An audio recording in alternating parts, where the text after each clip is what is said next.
Assalomualaikum warahmatullahi wabarakatuh.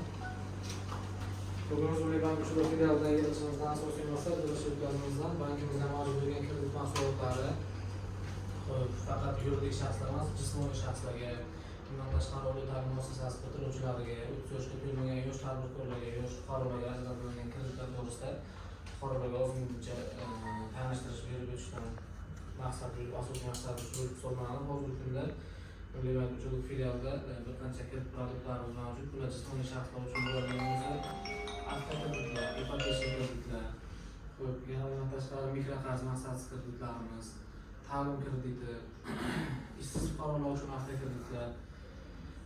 Yuridik shaxslarga keladigan bo'lsak, 3.2 sonli qaror asosida ajratiladigan kreditlar tadbirkorlikni uzluksiz qo'llab-quvvatlash, Prezidentimizning 60 va 61 sonli qarorlari asosida, ya'ni oliy ta'lim muassasasi bitiruvchilari va 30 yoshga to'lmagan fuqarolarga, yosh tadbirkorlarga ajratiladigan kreditlar. Bundan tashqari ekspress kredit mahsulotlarimiz tadbirkorlik faoliyatida shug'ullanmoqchi bo'lgan fuqarolar uchun yoki yuridik shaxslar uchun to'g'ridan-to'g'ri xohlagan maqsadlari uchun maqsadsiz tarzda ajratiladi.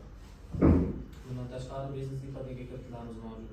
Hozir asosiy urg'u beriladigan narsalarimiz bular 60 va 61 sonli qaror asosida qaror bo'lib hisoblanadi. Bunda bu imtiyozli kredit bo'lib hisoblanadi.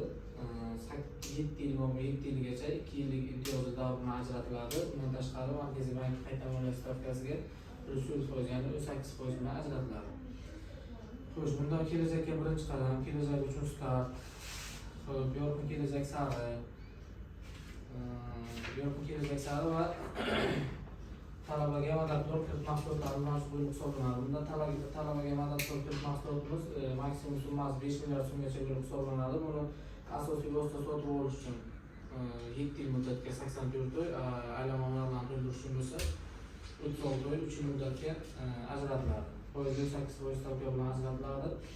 7 yillik kreditimizda 2 yil imtiyozli davr, 36 oylik kreditimizda 6 oy imtiyozli davr bilan ajratiladi.